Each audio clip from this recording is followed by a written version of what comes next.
It says we are live, and we're gonna see who we can get up in here in the next few. And see, I am I am honored. I am privileged. I am uh pleased by my guest tonight. Some cats that have been putting in the work. They've been grinding heavy. Their channels are growing leaps and bounds every day. We got the homie PK boxing and MMA, and then we got BFTB boxing, best fight the best.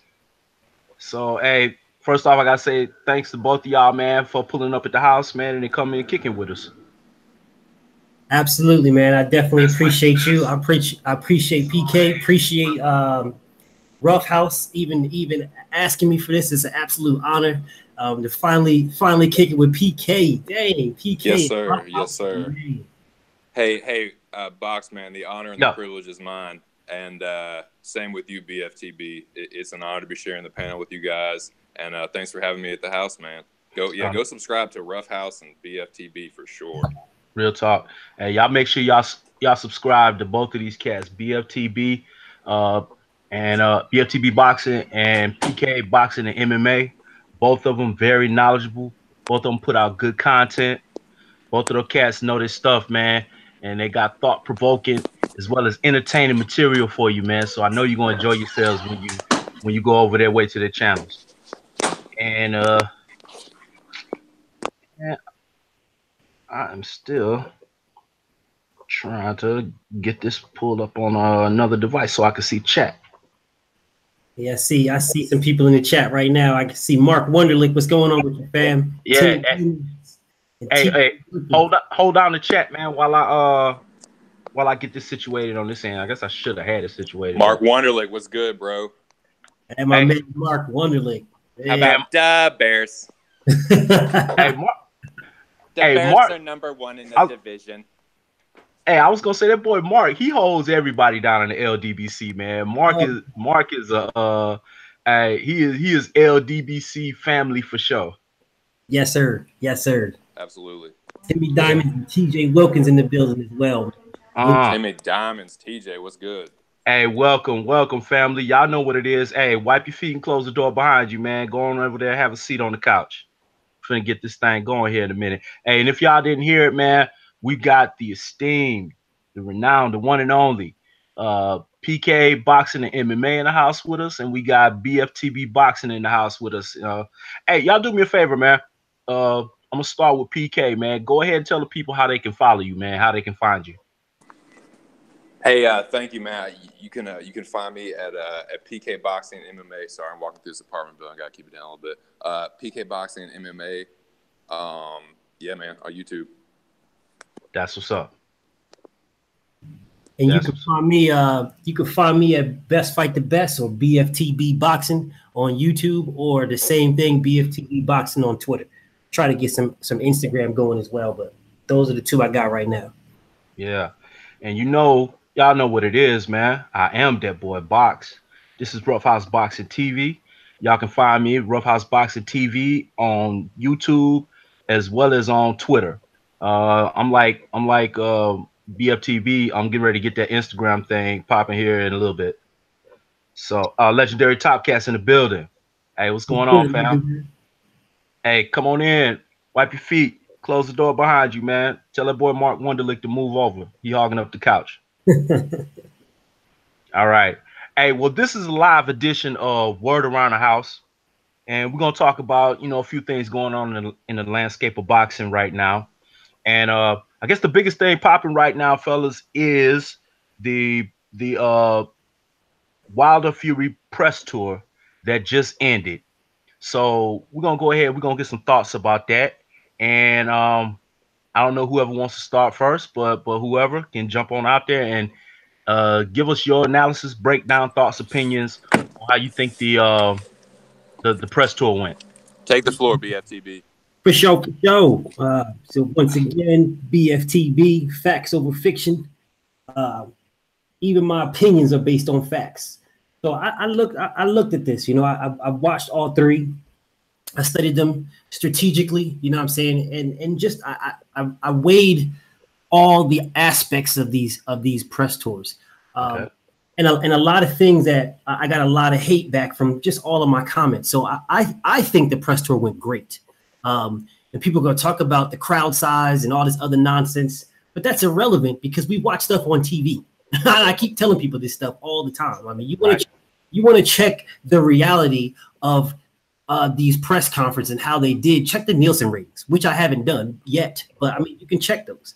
You know, so I think personally they went very, very well. I think they're using the model that Floyd Mayweather and Conor McGregor started, you know, with the World Tour and the face-offs and things like that. I think they're using that model. It works strategically well for them.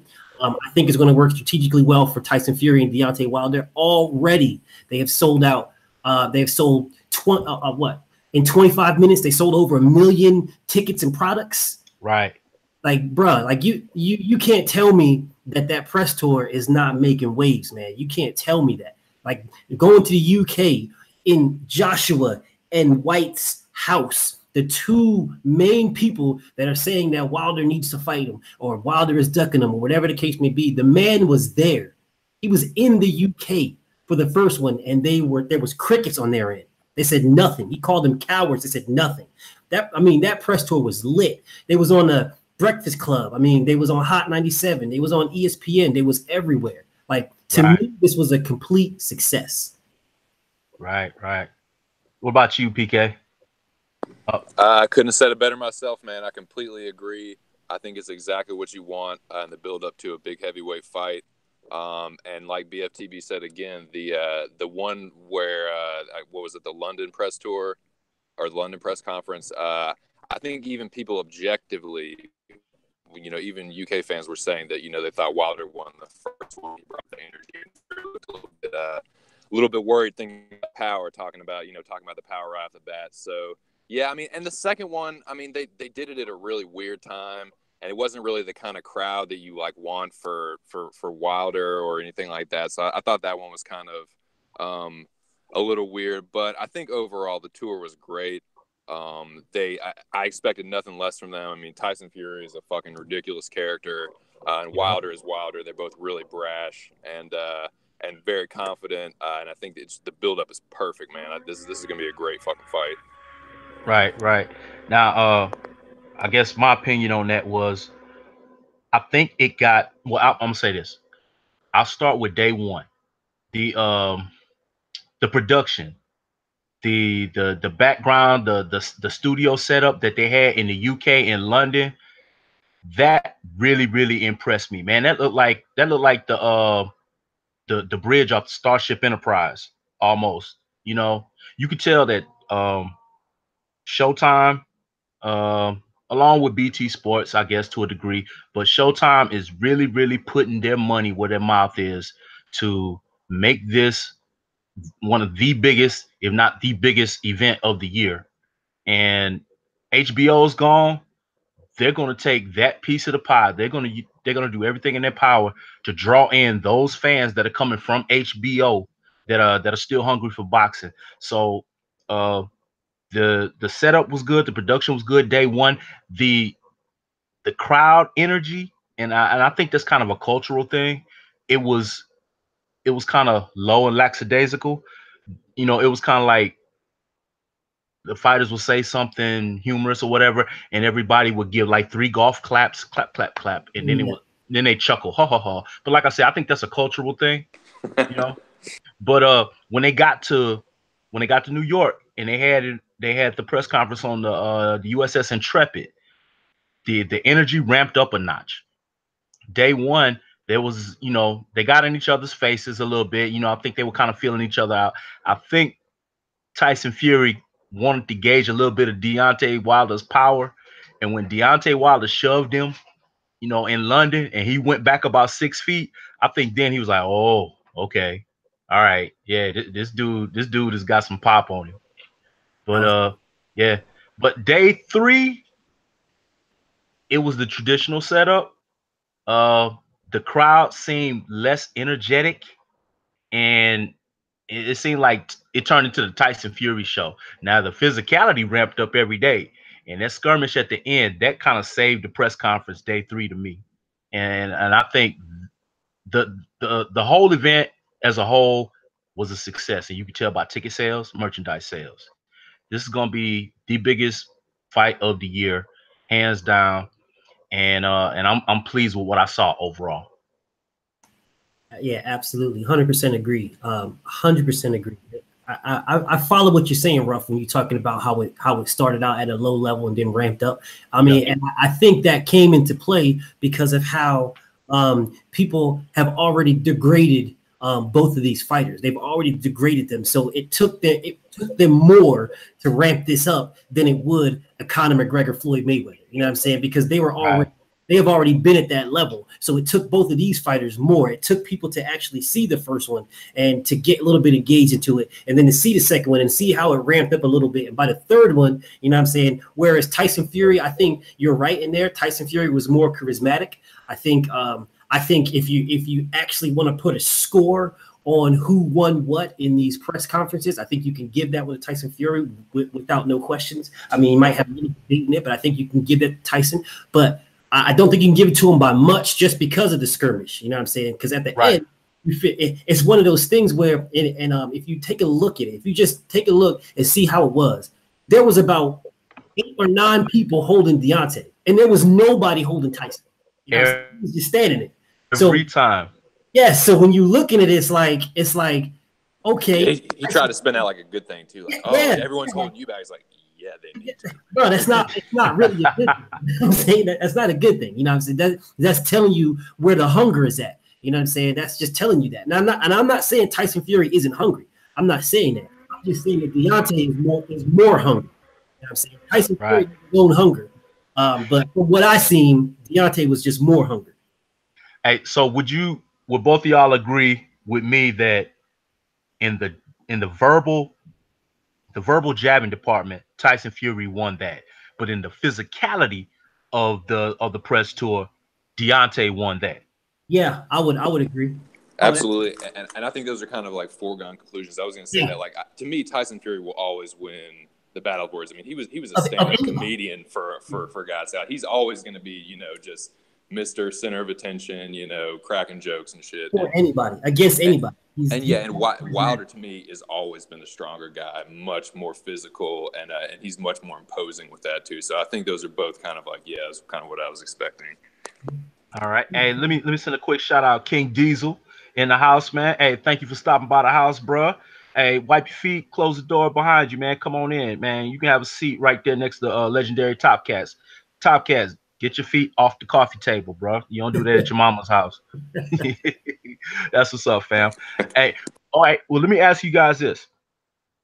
The success of this press run by Wilder and Fury, what impact do you think that has or that plays on AJ right now? Man. So I will tell you this. I had something that I was going to do for this one, but I'm going to share it here. Well, an exclusive. That's what's up. I mean, so you guys know how I like to do my breakdowns in chronological order. I like that stuff. I'm gonna hold off on that one because I'll go way too much into it. So, but I'm just gonna skim the surface. I'm gonna skim the top. Like this, the Wilder is the originator of all of this. You got to understand this, because he was the first one of this new crop of heavyweights to become a heavyweight champion. So he's the originator of it. So when you're looking at it from that perspective, everything that comes after him is built off of him.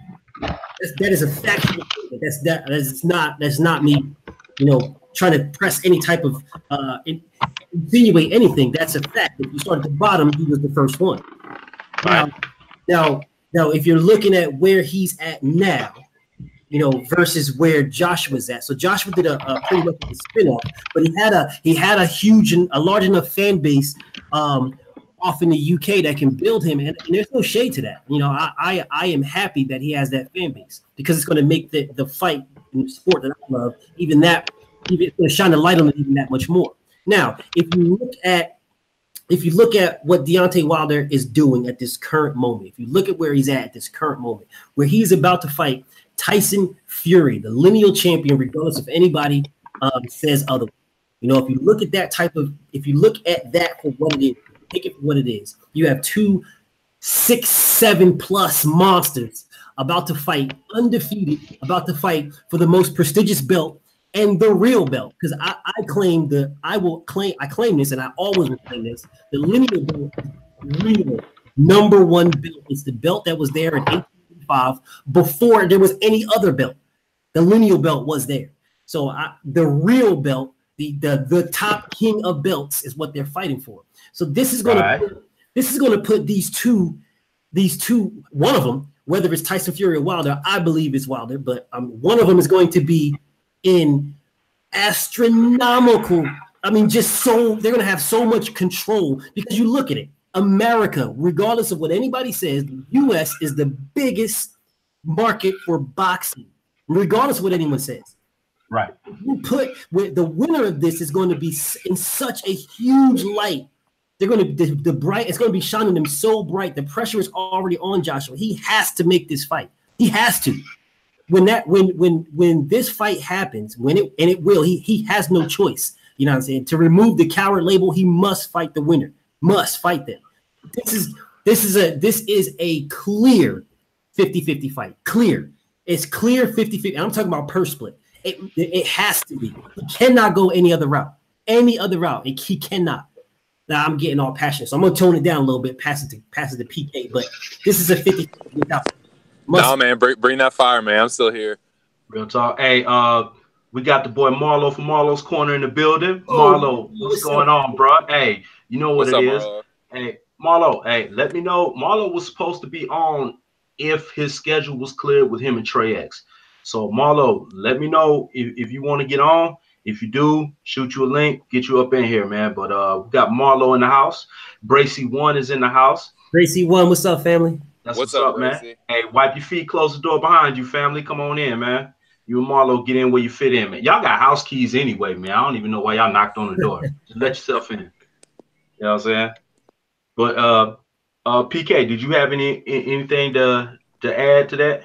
Oh yeah, man. I mean, in my eyes, Wilder and Fury are fighting for the undisputed heavyweight championship. And yeah, this definitely backed AJ into a corner. I mean, Fury started stealing shine from AJ the second this fight got announced. And in my eyes, yeah, Tyson Fury is the heavyweight champion of the United Kingdom and Ireland, man. He resonates more with the everyday, like, working class boxing fan over there, like, way more than AJ, in my opinion. So I mean, God, yeah, he is the champion over there, and this fight could not be bigger because of that. And AJ is, man, he's definitely on the outside looking in. Yep, I agree. And I look at it like this, man. You look at the fight that AJ just came off of with Povetkin, which I was looking at a video that Fanon put up today, and I think the numbers out for that pay-per-view are like 375,000. Yep, that's a fact. 375,000. Now, this is supposed to be somebody that does 1 million pay-per-views, that sells out 90,000 plus seat arenas and you know, Wembley Stadium and all of that, you know what I'm saying?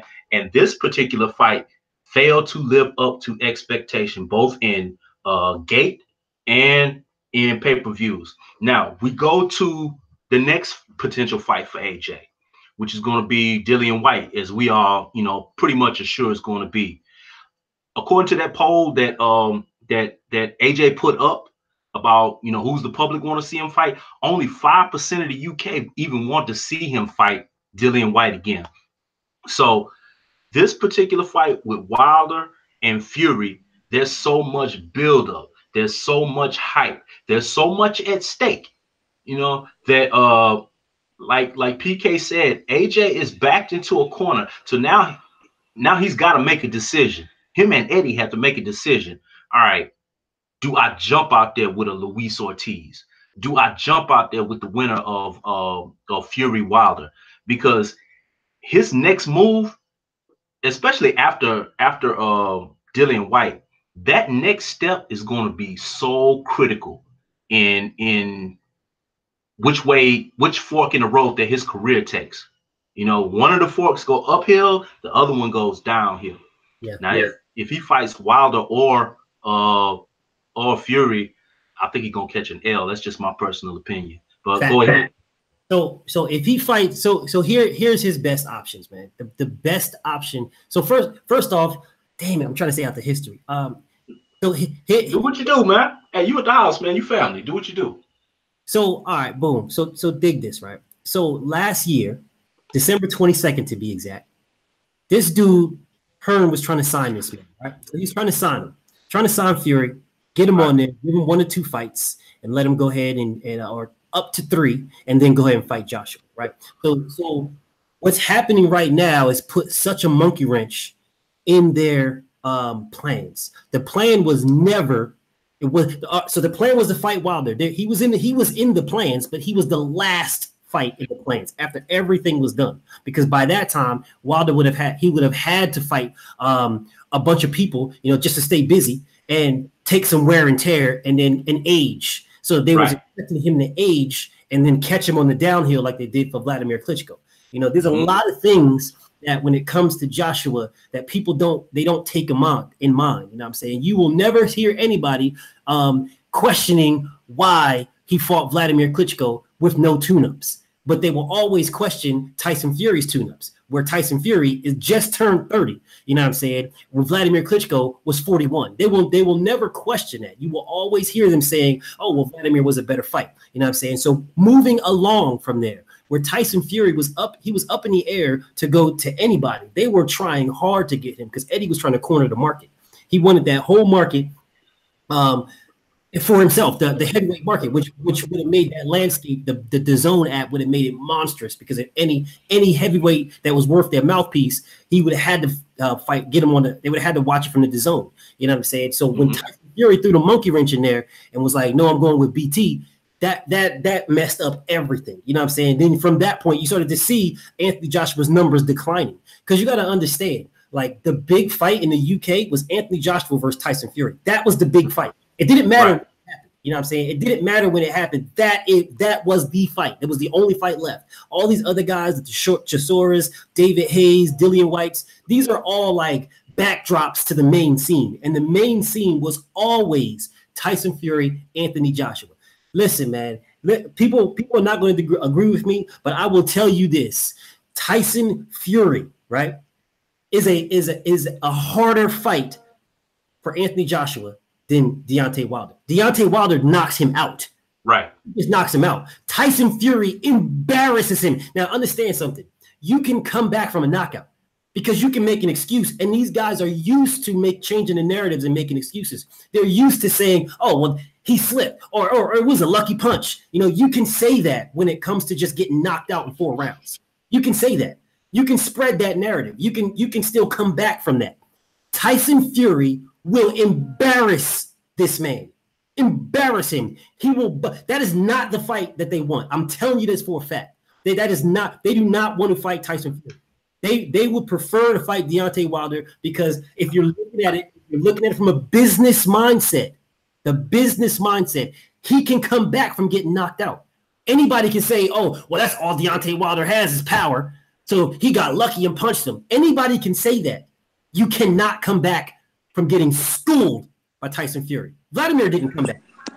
Oh, yeah, absolutely. So, and that's the thing, like, AJ and Fury fucking hate each other. So if that, man, like you said, if he loses to Wilder, a lot of people are expecting Wilder to just sleep him. So, and they can make excuses with that. But if he loses to Fury in the United Kingdom, that's so much worse because AJ is, supposedly fucking quote unquote the UK darling.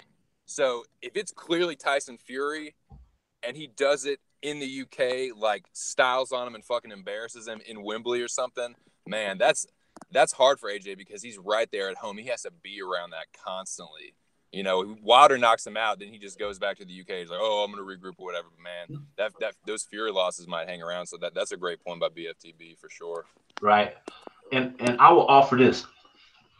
That was their plan A. And I believe Eddie Hearn's plan B, and he kind of alluded to this in different interviews, was he kept trying to throw Dillian White. I may be getting off track here, but he kept trying to throw Dillian White at Wilder in the hopes that either A, Dillian White beats Deontay Wilder, which we know in no reality in the universe will that happen. But B, he would either be able to take enough out of Deontay Wilder that that AJ could come in and clean him up. He constantly kept trying to throw. Well, why won't he? I offered him $5 million to fight Dillian White. I gave him this amount of money to fight Dillian White, and he won't take it. You know, but what Eddie Hearn wants, he wants to be able to corner the market in that heavyweight division and make it an all UK event, whether it's AJ versus Fury, or whether it's AJ versus Dillian White, or if by some miracle is Dillian White versus Fury. But he wants that thing to be in the UK. And primarily I think he wants Deontay Wilder because he's got to provide something for those DAZN people who've invested so much money in him and in Matchroom. He's got to be able to provide something that's pay-per-view worthy, because Dillian White AJ is going to flop. I think it's going to flop harder than AJ Povetkin, in my opinion. I mean, but they seen that. We seen that episode, man. We know how that story unfolds. There's nothing. I mean, the intrigue was looking at a Robert Helenius and a Joseph Parker and a Lucas Brown. You know, the intrigue was looking at that as, dang, has Dillian White improved? You know, that's the intrigue. So now that's the only spin that they can put on this, because we've seen this episode before. You know what I'm saying? But then when you have people like PK and myself and yourself coming out saying, okay, well, if you're saying that Dillian White has improved by beating those guys, then you're saying those guys are on Anthony Joshua's level? No, they are not on Anthony Joshua's level. So then what do you expect to happen? You know what I'm saying? Because AJ already beat Parker, albeit it was a trash fight, but he still beat him. You know what I'm saying? Does anybody really think Lucas Brown has a chance against Anthony Joshua? No way. No. And Robert Helenius, really? Robert Helenius? That's Wilder's leftovers. So you're going to say that guy can beat Anthony Joshua? Negative. Look, man, we know the story on this one. It's going to be a tough sell. So I'm with you, Ruff, man. They're trying to sell Dillian White, Anthony Joshua 2 is going to be like trying to sell like Mayweather Berto 2. You know what I'm saying? It's really? Like, we've seen this, really? Bro. Really? And y'all still there? Yes, sir. Okay. All right. That's what's up. And hey, let me go ahead and say we got the boy Kid Mid in the building. Kid Mid, along with Lawrence Williams is in the building. Lawrence Williams, my dude, what's cracking? That's what's up. Genius. Lawrence Williams is the only cat that I kind of believe will give Kurt Sugar the business, man, with the trivia. No, I'm with you on that one, man. And me and Lawrence have battled back and forth on a few things, but that dude is a genius, man. When it comes to boxing, he's the only person that I will question facts on. When it comes to him and Kurt Sugar, man. Those are the only people I'll question facts. Hey, that boy Kid Mid said they're trying to use Wilder and his name to build those apps. That's a fact. That's a fact. They've got to provide something that is going to be a big payoff for DAZN, because we saw how DAZN did with the AJ Povetkin fight over here. What are they talking? Somewhere between 300 and 2,400 streams through DAZN. That is just horrendous. That was a disaster. So hold on, let me see who else we got. Lawrence Williams says White is on some shit, but he does have the KO of the year so far. Dillian White, the KO over who's the KO of the year over? Let's see. Roughhouse. Kidman said Roughhouse, BFT, PK. What's up, family? Hey, salute to you, bro. Salute, bro. That's what's going on. All right. Well, trying to think, man. Is there anything else y'all want to add to the press tour and the impact that this is going to have moving forward with AJ? Nah, I think we covered it pretty well. Yeah, that's what's up. Hey, well, let me say this before we go. If everybody was paying attention while AJ Povetkin was going on, Team Wilder wasn't saying anything about AJ, but Eddie Hearns cannot stop talking about Deontay Wilder, even while that fight was in the making, while they were in their training camps. All Eddie Hearn was talking about was Deontay Wilder. Deontay Wilder won't respond. We keep trying to talk to Shelly Finkel. They won't respond. And he's still saying the same stuff. They talk about Eddie Hearns made Wilder a new what they label as a serious offer, which kind of makes me think, okay, so the first offer wasn't serious then, if they're labeling this one a serious offer, to which the boy Wilder, he turned his back on that one. Oh, hold on. BFTB dropped off. Oh shit. Oh, snap. Let me see. Do I need to send him another link?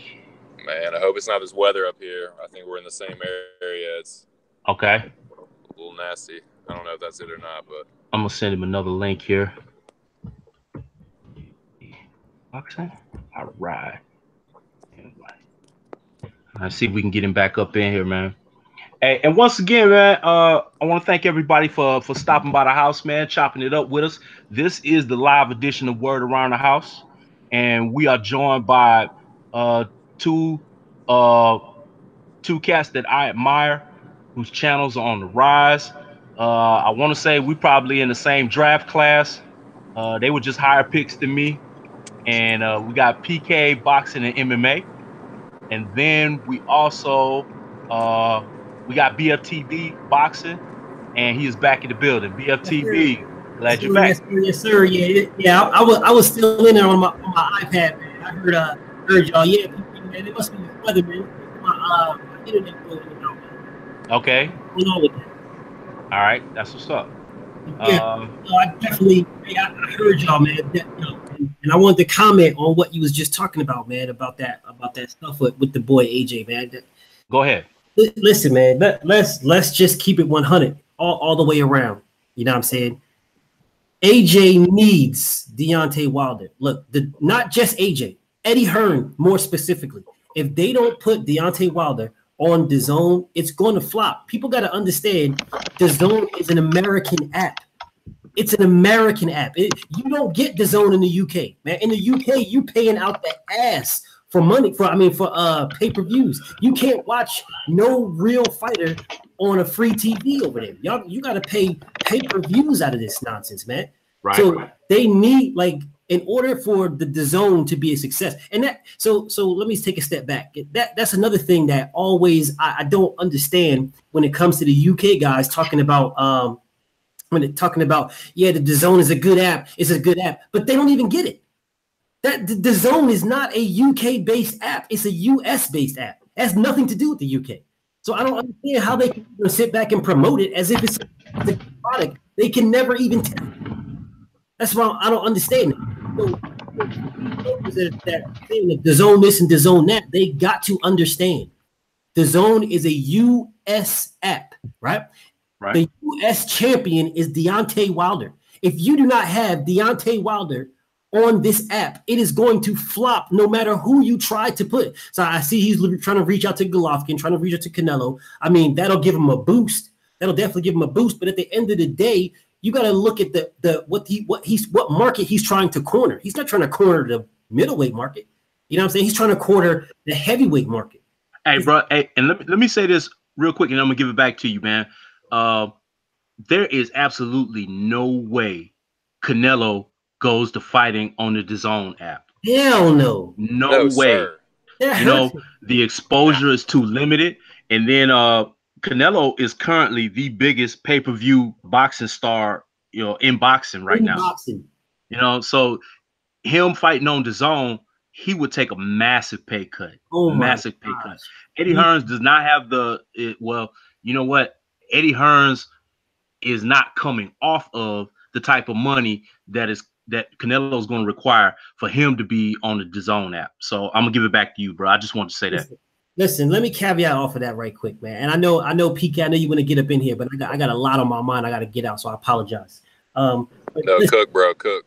Listen, if Canelo can listen, so Canelo can go to the DAZN, he can. But if he goes to the DAZN, this dude is going so much backwards. It'll be unreal. Yep. It'll be unbelievable how backwards it goes. And I'm not just speaking about financially. Like, if he goes to the DAZN, who the hell can he fight? Who can he fight? There's one. They have one person on there, Andrade. That's it. Who else? That's it. Andrade. After Andrade, then what? And that's if Andrade beats Billy Joe Saunders, which I don't believe he will. That's my opinion. People are gonna disagree with me. But I don't think Andrade beats Billy Joe. I just don't think he does. So if he doesn't, then you only have Andrade. So Canelo is going to drop the visibility of ESPN. You cannot believe that. You cannot believe that, first off. But he's supposed to drop the visibility of ESPN, go to a DAZN app with limited people on it. Maybe 300,000 people have it. If that. You know what I'm saying? So you're going to go to a DAZN app with limited people for what? Do you know how much money they're going to have to give this man? You're talking like big dollars, man. Big dollars. Listen, it's not happening. Canelo's going to ESPN. You know what I'm saying? And secondarily, he might go to like PBC, but he's going to ESPN. My opinion, that's where he's headed to. I was kind of thinking the same thing. ESPN is trying to upgrade the roster that they got, you know, with Top Rank. And also ESPN has Walt Disney money. They got deep pockets. So they can afford to pay that boy to come on over there and help them shine. That is, if you're not going to the PBC. So here's the two models, you know what I'm saying? You have the PBC, which allows fighters to be their own men, you know, or men and women. It allows them to be their own person, you know what I'm saying? You don't have the fighter is in charge on the PBC, you know what I'm saying? The fighter runs that, which is a new platform, a new standard of things, because the fighter is in charge. You pay the fighter first, and then the fighter pays his promoter, blah, blah, blah, blah, blah, how it should be. You know what I'm saying? You have that platform, and then you have the ESPN, which is a more traditional platform where you pay the promoter and the promoter pays everybody. However, they have more money to go around, just like you said, they got Disney pockets. That's real talk. Deep bread, you know what I'm saying? So you have two platforms that have huge exposure. And you as a boxer, if you're saying boxing is a business, the business is getting people to see you box. Yep. Who the fuck is watching DAZN? Yo, it's not happening, dog. It is not. If the people that go to DAZN are going there because Eddie Hearn is quote unquote overpaying them to get them there, to try to build DAZN up. You know what I'm saying? But those contracts on the DAZN are going to run out when they do run out, them fighters are going to jump ship. Yep. I mean, you don't got nobody anyway. Rough, PK, man, you got anything to cook with that?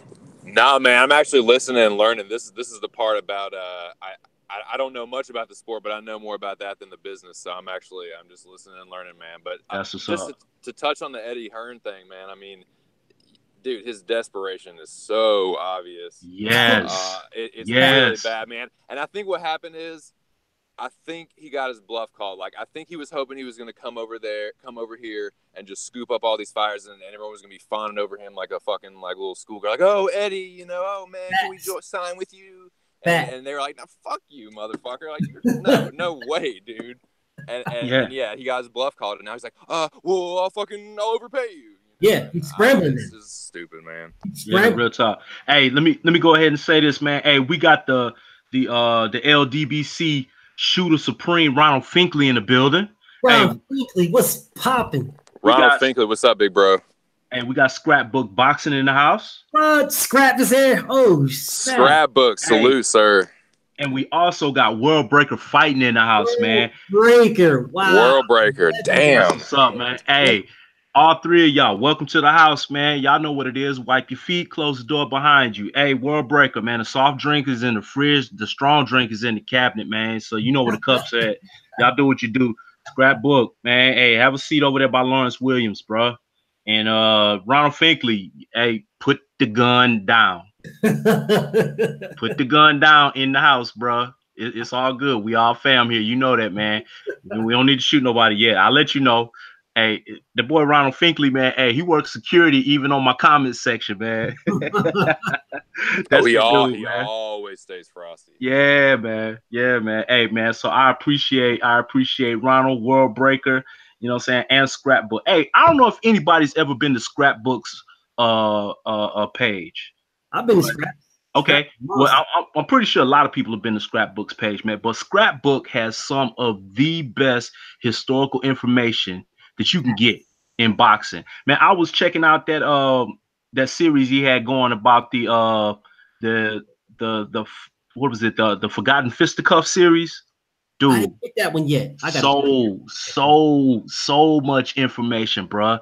And anybody that hasn't checked it out, man, subscribe to the homie Scrapbook. And y'all already know how it goes down on Tuesday night. Subscribe to the homeboy World Breaker Fighting. Definitely got to saying. And yes, Ronald Finkley, man, you need to get a page so we can subscribe. Well, you got a channel. I've seen a couple of your videos. Subscribe to the homeboy Ronald Finkley, man. Hey, LDBC Sniper Supreme. That's what it is, man. And hey, I got a comment here from Lawrence Williams. He said, Rough House. I was on the DAZN live press conference on YouTube, and the most people they had in there was 140 people.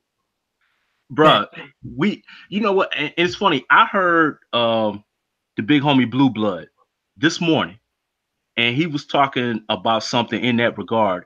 He was talking about the number of people that streamed the DAZN fight versus the people who were doing live chats like Blue Blood, like Marlo's Corner, like 78, you know what I'm saying? And World Break, I think he had a stream going too, man. We killed them. And the number of people that were on LDBC channels checking out the AJ Povetkin fight versus the number of people that actually went the DAZN route. So, you know what? We winning. Hands down, we winning. Let's say that. Let me see. We got anybody else?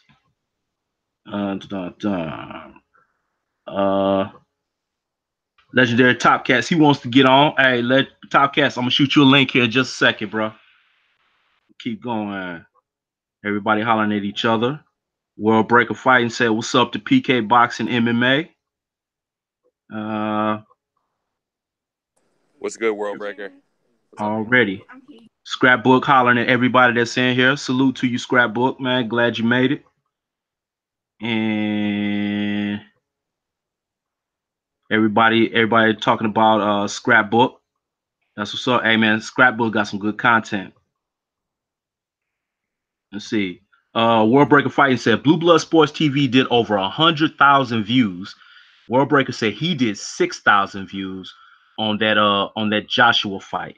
So that's 106,000 views respectively versus at max 2,400 from DAZN. World Breaker said DAZN did 4,700 on the app. 4,700, man, versus 106,000. And that's just between two LDBC channels.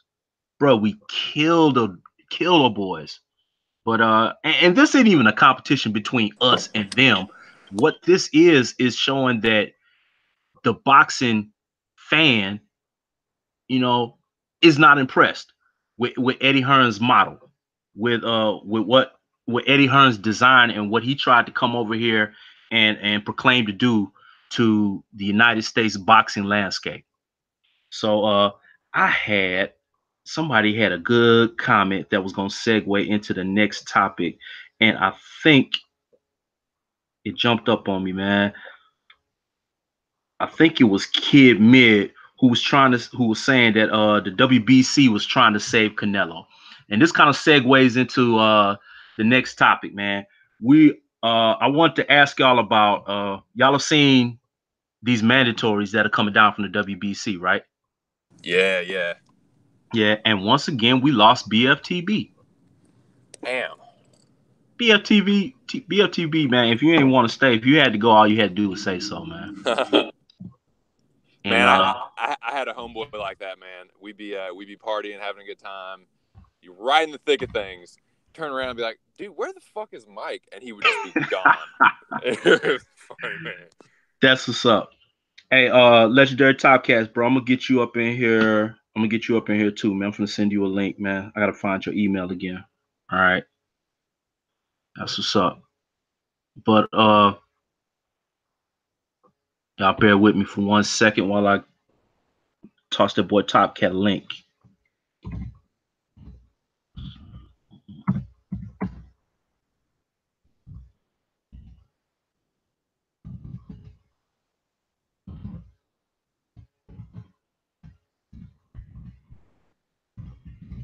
Okay.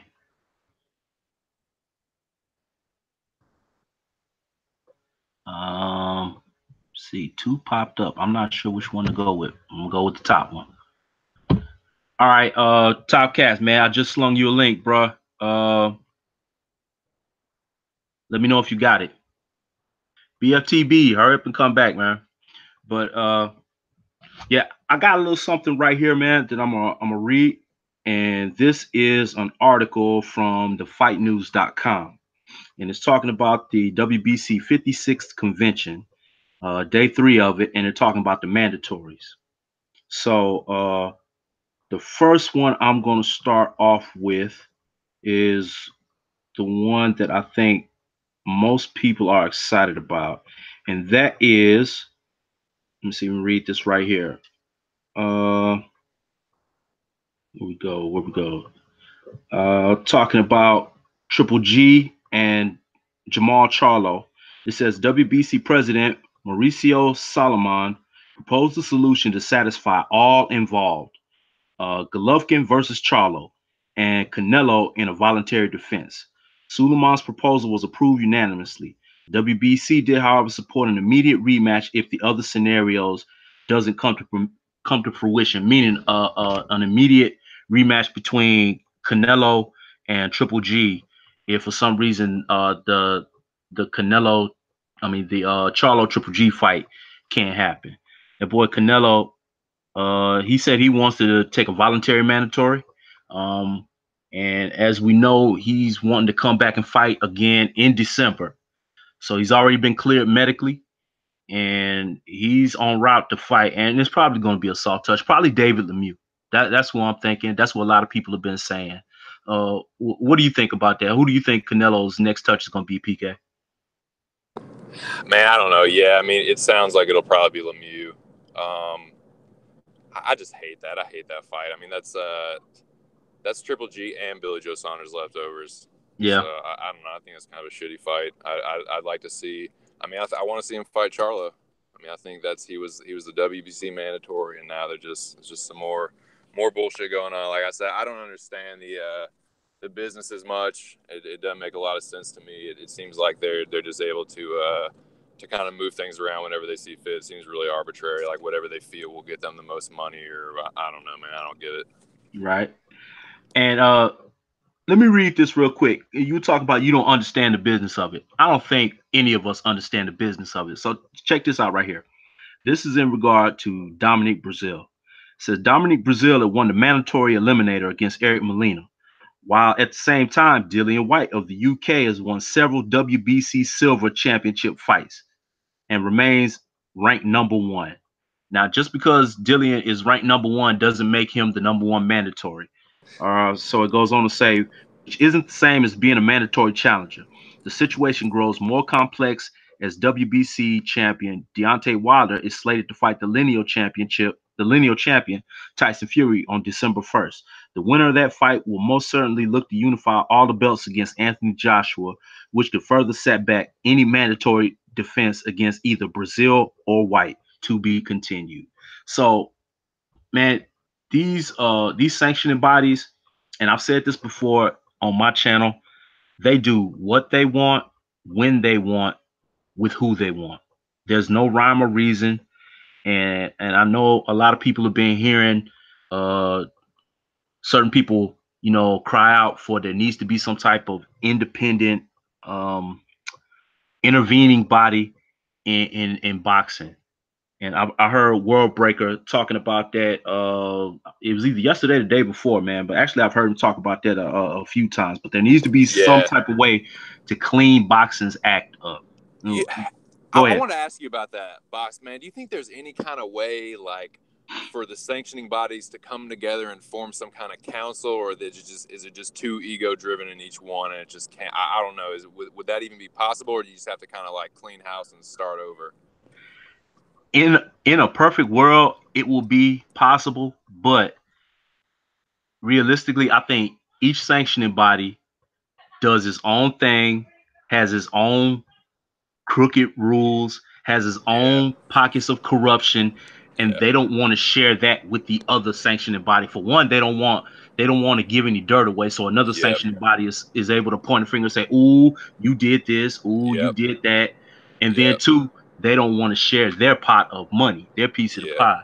They get that belt. They're like, our belt is the most important belt, and then they protect it, and they're like, you can do all the bullshit with not getting unifications or demanding like mandatories whenever they want to. Like, and that's another thing. How in the fuck does Dillian White beat Lucas Brown and get a fight with Joseph Parker? I do not get that at all. I don't get it either. It had something to do with it. It just seems crazy to me, man. Right. I don't know. Yeah. Like I said, I don't understand the politics of boxing. None whatsoever. These sanctioning bodies do what they want, when they want, how they want, with who they want. And man, we don't seem to have picked up anybody on here. So let me see. World Breaker Fighting said a federal boxing commission is needed. Kid Mid said boxing definitely needs a commission. Hey, I'm going up a little bit, but that boy Ronald Finkley said, "Kid Mid, grab some cold beers, bro." Y'all know where the fridge is, man. That's what's up. Hey, Trey X is in the building. Trey, hey, man, welcome to the house, bro. You already got a key. So what's up, Trey X? I'm glad you let yourself in. Hey, and BFTB is back. Back in the building. Hey, go ahead. Box, can we spark up in here? Or do we need to step out on the back porch? Nah, man. Hey, y'all good. Y'all good in here, man. Cool. Y'all good in here. What's the topic, man? Let me get back on this heat. Hey, that's what's up, man. Hey, did you hear what we were talking about in regards to the WBC and the mandatories? Man, look, man. All right. Go ahead and cook, bro. Listen. Let's break this down. All right. So there's going to be a lot of people that either hate it or love it. You know what I'm saying? And me, myself, being a connoisseur of the best fighting the best, right. I personally love it. Now, I understand the fact that Charlo is yet again getting screwed when it comes to him getting his big fight, because they are mandating Golovkin to fight Charlo, but Golovkin does not have to fight him. Right. Now, if Golovkin had to, just because of the mandate, we already seen this mandate don't really mean shit, because Ortiz was mandated to fight White, and that didn't happen. So that don't mean anything. You know what I'm saying? Now, if Golovkin was forced to and had to with no other options and no other choice, well, then fine. But that's not the case. You know what I'm saying? So yet again, Charlo is getting shitted on, and the narrative will be, oh, who did Charlo fight? He didn't fight anybody. So what does he deserve? Why did he deserve this? Blah, blah, blah. No, fuck all that. He's the mandatory. Hey, bro, real quick. Didn't Dillian White, wasn't he also mandated to fight Pulev? He was mandated to fight Pulev for the IBF mandatory slot. That was a fight for the mandatory. He turned that down. He was mandated to fight Luis Ortiz for the WBC secondary. He turned that down. Dillian White called him out August 25th of this year to be the only mandatory for Deontay Wilder. He still has not mentioned it. Turned it down. Look, Bert Schreck. I went on Go ahead, bro. It might have been like IFL TV or something. I was just on there talking. I know what it was. It was, I can't remember what channel it was on, but it was doing the interview with Dillian White when Eddie Hearn was on the other side. It might have been when Barry Hearn spilled all that stuff. But anyway, I left a comment and it was talking about who should Dillian White fight next and all this shit. And I was like, well, dude, why don't you fight Luis Ortiz? Like, you're both free, just fucking fight him. And I heard all these people say, well, you know, that's not a good fight for White. Like, who has Ortiz fought? He's fought no one. That gets him nothing. It's just that's just a way for them to get people's not. Everyone ducks them. So they don't have a good name on their record. So it's like, oh, well, you know, he hasn't fought anyone, so why should I fight him? It's just, you can just play that fucking game all day, and they do that all the time, man. It drives me fucking nuts. That is a fact. That's 100% fact. But then, they can't do that with me because I'll destroy them because I know these guys' records. You know what I'm saying? You try to say who has Luis Ortiz fought, and I'll say, okay, well, who did Robert Helenius fought? Because he fought him for the WBC silver title. Who has Dillian White fought? Exactly. Nobody. He's fought nobody. Nobody. The best name on his resume, the best name is Joseph Parker. And Joseph Parker hasn't fought nobody. You know what I'm saying? I'm telling you, I go. He arguably lost to Huey Fury. Yes. No, he didn't arguably. He did lose. He arguably lost to Andy Ruiz. That's a fact. Now, that's an argument right there. But the Huey Fury outboxed him. Huey Fury won that fight. Period. I don't care what anybody says. I watched that. I scored that fight. I watched it. I went to YouTube for that bullshit ass fight. You know what I'm saying? And he got schooled. And man, dude, I know triangle theories on everything, but man, dude, Cajano took Joseph Parker 12 rounds. Luis Ortiz sparked that motherfucker in 2. Cajano is Joseph Parker's career sparring partner. Career, not just once. That's his career sparring partner. Jesus Christ. So that was a nice little stitch up too, huh? So as I'm glad, PK, I'm glad you brought up Cajano, man. I'm glad you brought him up because people will not bring this man's name up. They will just act as if that fight never happened. I'm like, listen, bro.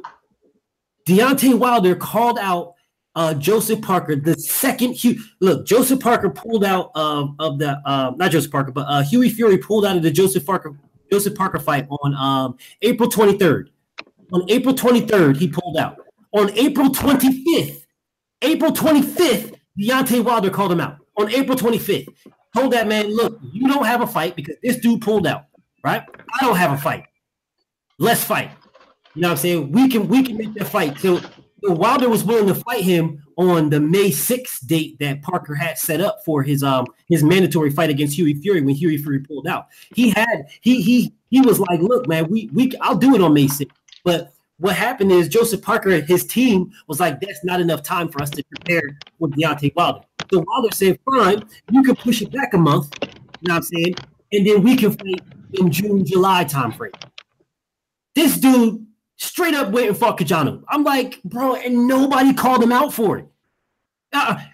Try to find somewhere when Parker fought Cajano. Try to find any YouTube page. Try to find anybody saying Joseph Parker is ducking Wilder fighting Cajano. You won't see it. What you'll see is, oh, well, you know, Huey Fury pulled out. Huey Fury's a piece of shit. He pulled out, blah, blah, blah. So Parker just has to fight he has to fight somebody. And, you know, Cajano was there. That's his sparring partner. So they know each other. This is going to be a good fight. You know, he's gonna have to do something that his sparring partner never seen. That's the narrative they push.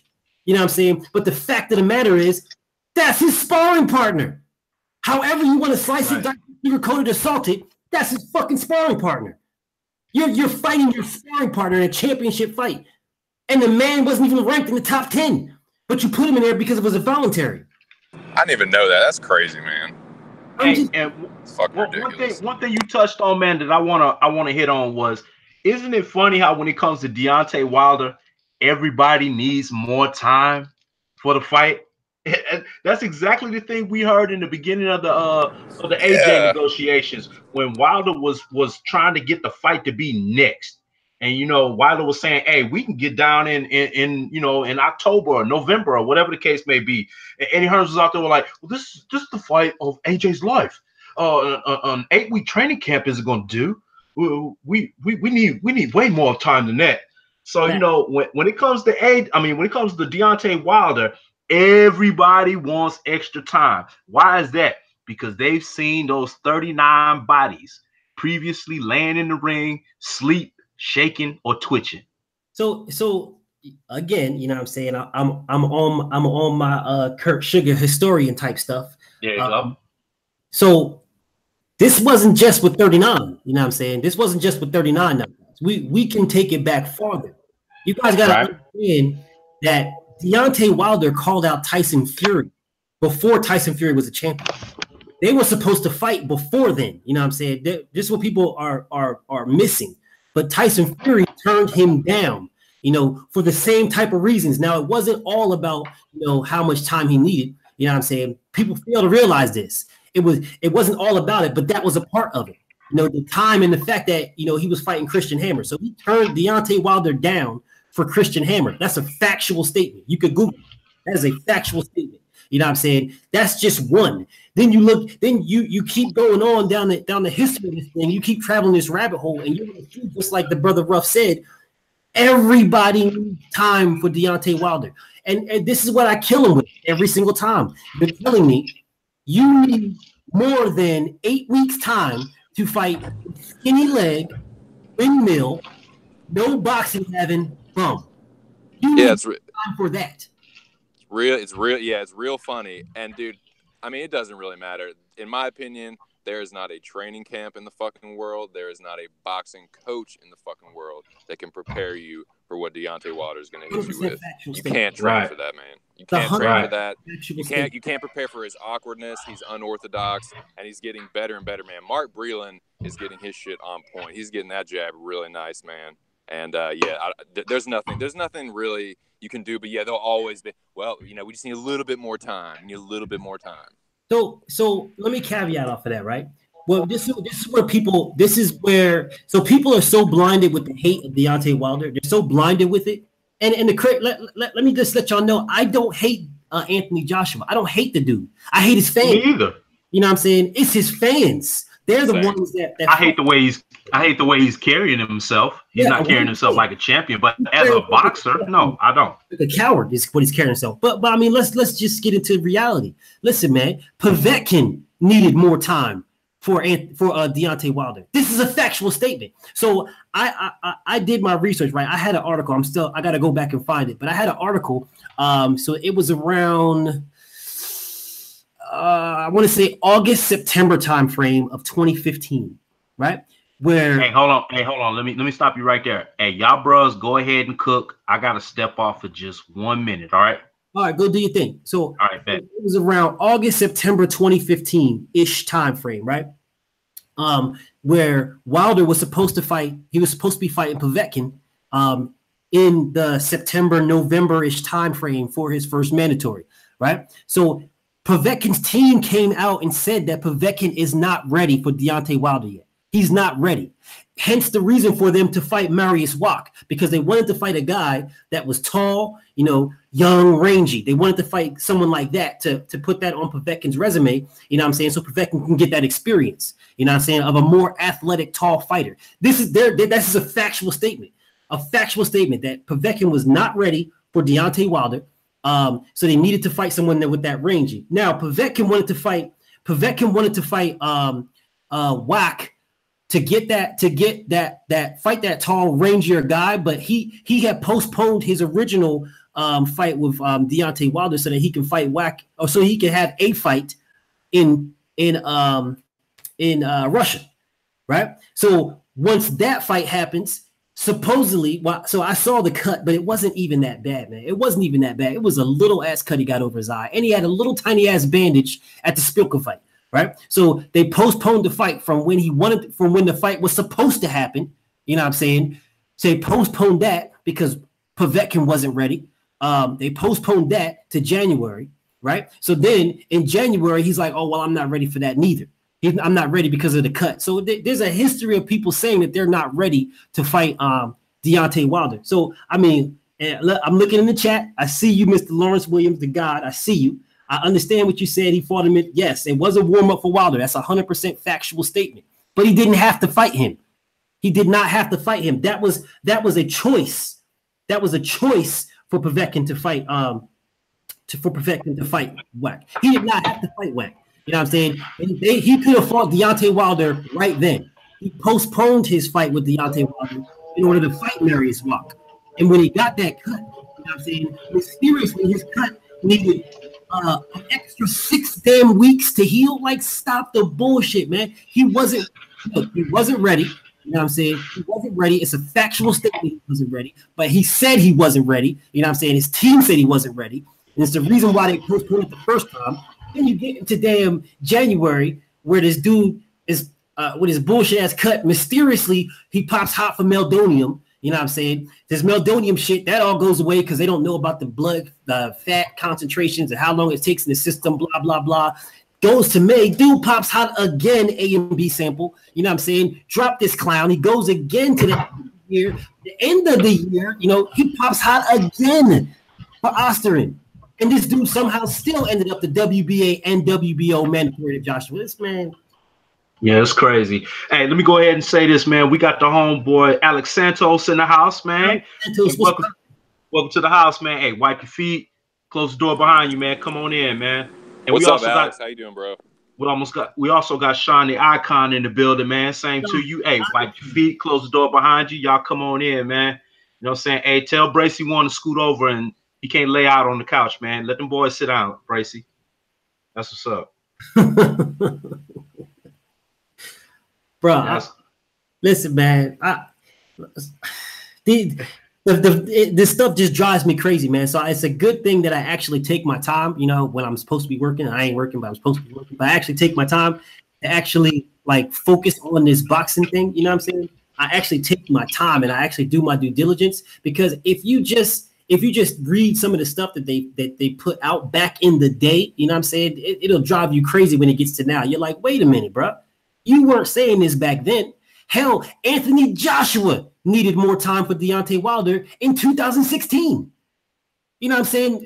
In 2016, when he won the title, Eddie Hearn's talking about, oh, Joshua knocks Wilder out in 3 rounds. He knocks him spark out in 3 rounds. You know what I'm saying? When they questioned Anthony Joshua on this man said he needs more experience. Out of his own mouth. Sitting on that punk-ass couch with his little stupid-ass glasses on, and they're asking, oh, well, you know, when I get my experience up. So that if you're not experienced as an IBF champion, if you're not experienced enough to fight another champion, that tells me you need more time. That's what that's saying. I need more time to be ready. Exactly. If you're a prospect, then you shouldn't be fighting for a championship belt. Real talk. But somehow AJ fans, AJ's protectors, and AJ's team, you know, want him to have undisputed champion fame and glory, but they want to treat him like he's a prospect, and he needs to be pampered and you know and rubbed and stroked and all of this in order for him to get up in the ring and do his job that we as the fight fans pay him for. But I just want to interject that, man. Y'all go ahead and finish cooking. Yeah, it's like he's not a prospect. And here's the thing that they do, right? They'll say, oh, well, you know, they give him all the signs and symptoms of a prospect. You know, you got to have everything your way. Not only everything, then also everybody also got to fight in your house where your mama cooks. You know what I'm saying? They got to fight there. You know, your dad's got to be the judge. I mean, the ref, and your brothers and sisters got to be the damn judges. They need all that stuff in his favor. But then they'll say, but Deontay Wilder is the prospect. They'll say, but Deontay Wilder, he's the – listen, man, and people – this is where people get it twisted. This is where they get it twisted. They say, oh, this is a love affair with Deontay Wilder. No, it's not a love affair with Deontay Wilder. It is a factual statement of Deontay Wilder. Just because these and you know what?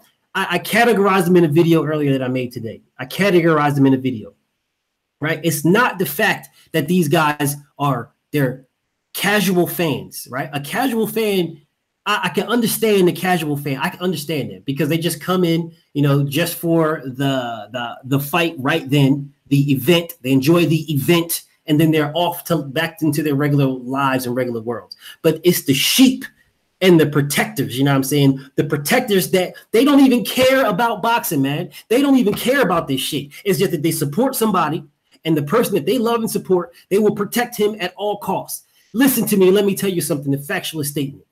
If Dillian White beat Luis Ortiz, BFTB, myself, me, will be petitioning every fucking day for Deontay Wilder to fight Dillian White. Every fucking day. Without question. I will be making video after video after video for Deontay Wilder to fight Dillian White. Same here. Yeah, but they're not doing that though. Right, and I think the difference between, I'm going to say, the rational fan versus the fanboy and the protector is, and we've all seen this on multiple occasions. If there's a person that or fighter that we hold in high regard, that we're a fan of, our fanship comes with some criteria. One, you have to want that smoke from everybody, from anybody. You can't be dancing and dodging and, boop scoop boogieing and two-stepping and electric sliding around a good competition. Two, you have to hold the fans, our fanship, in high regard and respect that we are the paying consumer, and your walk needs to match your talk. Now, we had Keith Thurman, who was Billy Badass in the beginning, and don't you duck me, son. You better not duck me. I'm the greatest thing since sliced bread. And now he's like Waldo. We don't know where he's at now.